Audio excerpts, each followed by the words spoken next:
Let's start the show. You already know who it is. My name is Mike Kyle, aka the Fantasy Vulture. I have over a decade worth of fantasy football experience and have continuously competed for fantasy championships over the course of the past 6 seasons. But enough of me, I'm here for you. On today's episode of the FV Show, we're going to get into one of my favorite research strategies that I do every single year. But before we get into that, I need 2 quick things from you. First off, smash that subscribe button, power running back style so you never miss a video, and also hit that like button like an open receiver down the field to show your support for the series and for the channel itself.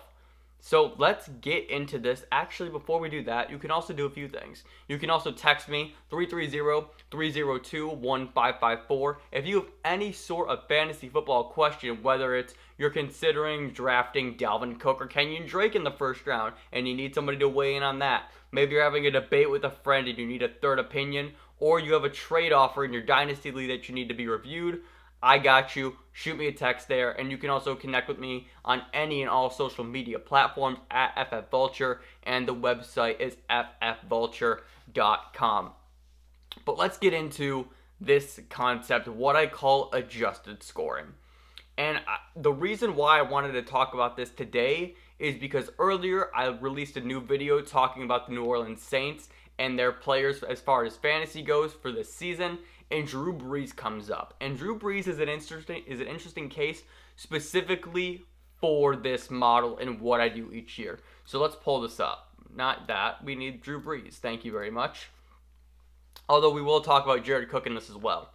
So going back to Drew Brees, right? Drew Brees finished last season as quarterback 22. And you look at that, if you were to just kind of recap last season and you're scrolling through rankings, you're like, quarterback 22, Drew Brees was terrible. But then you look at his weekly finishes, and you see 8 games as a QB1. But then you look at the games played. Oh, we only played in 11 games. But what did he do in those 11 games? Well, he put up 21 points per game. And so when you take all that into consideration, and you create this adjusted score, his new finish is quarterback 8. And that's a much more accurate representation of what Drew Brees was instead of quarterback 22. So how do we get here, and what is the adjusted score? The adjusted score is pretty simple. It is you take the average amount of points that a player scored on a given week, and you multiply that by 16.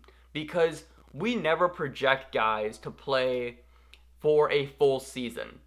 Or I'm sorry, we never project guys to miss games. That's what I meant to say.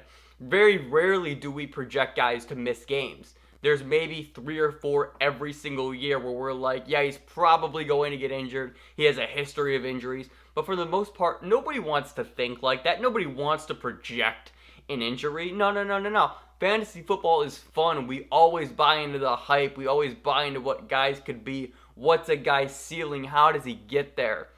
So why would we spend time trying to focus on the negative side of that? Nobody wants to deal with injuries. Wishing injuries upon players is the worst thing you can do as a fantasy football player. And I started doing this in 2017. As I mentioned, I try and add something new to my fantasy repertoire each and every year just to up my game to that next level. And this adjusted scoring is my favorite thing I've done. I do this every single year. I've done it for the past 4 years now. And I just think it paints a better picture of what actually happened, because the fantasy finishes that we see are skewed one way or another largely by injuries. And Jared Cook is another example of this. So let's pull up Jared Cook, right? You look at Jared Cook's fantasy finish, tight end 6 and tight end 7 in standard and PPR respectively. But then you look at the adjusted score. 10 points per game from tight end is totally fine. And he missed 2 games because he played in 14. But when you do the math and you stat that all out, his new finish is now tight end 11. And yes, that's still fine, but that doesn't fully reflect what he did, or it doesn't create the full picture as to what actually happened. Because clearly, he had a higher fantasy finish because other tight ends were probably injured, most likely. So I'm going to run through an example of how this works, and just a very easy way for you to do this. And fun fact, this is take 2 of this video because the first time I did this, for whatever reason, I got about 98% of the way through and I realized my data was wrong. The formula that I used wasn't correct. So that stinks. But regardless, let's go to this. So what I have pulled up, this is the standard running back finishes for last season. The reason why I'm using standards is just because it was a spreadsheet that I had already on my computer. If you want to get any of this information, you can go to fantasypros.com's hashtag no free ads, and you can just download the spreadsheets for yourself. And what I like to do, I like to download the spreadsheets, make notes on the sides, do the adjusted scoring that I'm going to show you right now. And that way I can just kind of get the full picture and the whole lay of the land of what actually happened last season and how I can project guys moving forward. So we're going to start right now in column G. We have this all pulled up so you can see ranking, where the player finished last year, the player, their team, points, the games played, and their average. We're going to focus on that F's column. So we're going to type in right quick adjusted score, and we're going to make this in all caps. And so this is really simple. We're going to do parentheses, then F2, because that is the cell. Wait, why did that not do anything? Wait, there we go. F2 times 16. No, I lied. I'm missing the equal sign. Equal sign parentheses F2. There we go. Now it highlights the cell. Asterisk 16, because we're trying to pace guys out for a 16-game pace. Remember, the entire point of this is to eliminate injuries, because injuries can skew the rankings in just so many different ways. I only care about what happens when you're on the fucking field, right? Because I'm not going to play you if you're injured, obviously, right? I'm not going to just sack off a position. No. If you are healthy and you're ready to go, you're going to be in my lineup, so that's what I care about. So F2, asterisk 16. Let's see what we got. And just for this, because I can't show you the full list, even though I would normally do it for all of these players and then adjust from there, we're just going to do the top 36. So pretty much any guys that are startable. And we're just going to pull that down for the formula to extend all the way down. And now what we're going to do is, now that we have this, we're just going to copy all of this. And we're going to paste it over here.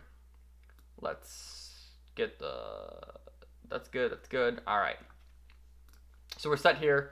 We don't need these 3 columns. We can delete these as well, just to make it a little bit easier. And then what we're going to do is we're going to go player. We're going to highlight all the players, their average, and their adjusted scores. And we're going to go up here to sort and filter. And when we do that, we're going to go custom sort by adjusted score, values, largest to smallest. I don't know why that's not popping up on the screen here that you guys are seeing, but I have it on mine. It's very easy, and I just explained what it actually looks like. So now what just happened is this whole screen just flipped into the adjusted score. We are now sorted by this instead of total points here. So now what we're going to do is we're going to go through and we're going to take a look at where guys make the jump in adjusted score. So the easiest one is Dalvin Cook. So let's just highlight Dalvin Cook here.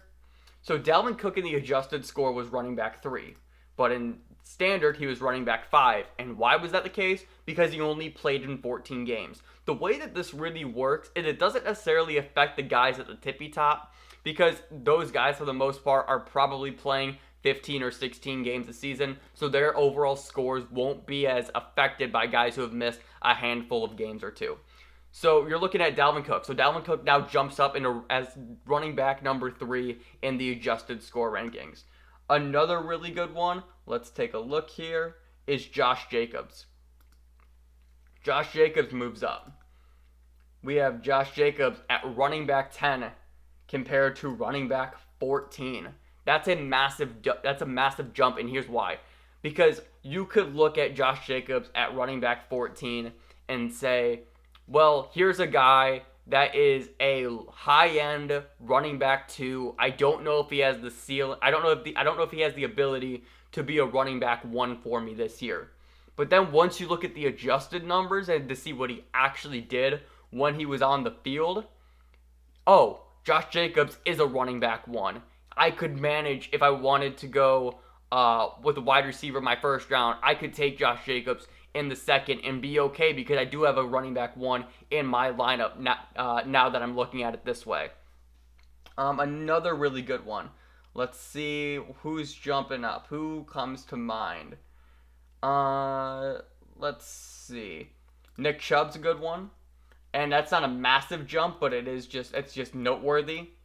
Nick Chubb drops from running back 6 to running back 8, and that's not a massive difference, but that is just something to consider.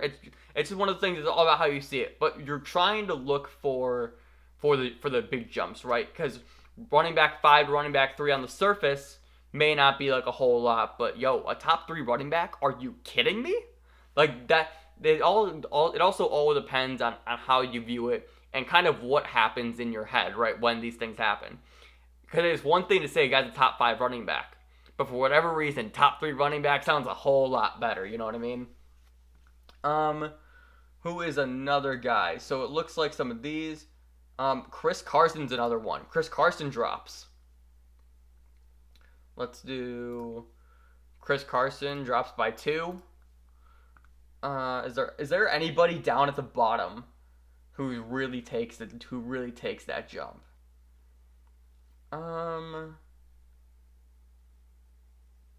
James Conner. There we go. That's the biggest one.